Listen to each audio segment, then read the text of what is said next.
Hey guys, welcome back with me again in this channel. On today's tutorial, I'm going to show you how you can make your logos glow in Canva mobile. So first open the Canva apps and then add your logo like this. Then click on the logo, go to effect, here click on shadow and choose glow.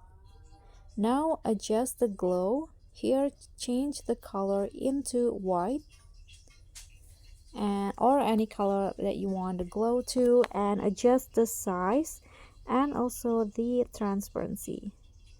When you're done, just click on done and that's it. So this will be the result. Thank you so much for watching. Don't forget to like, comment and subscribe.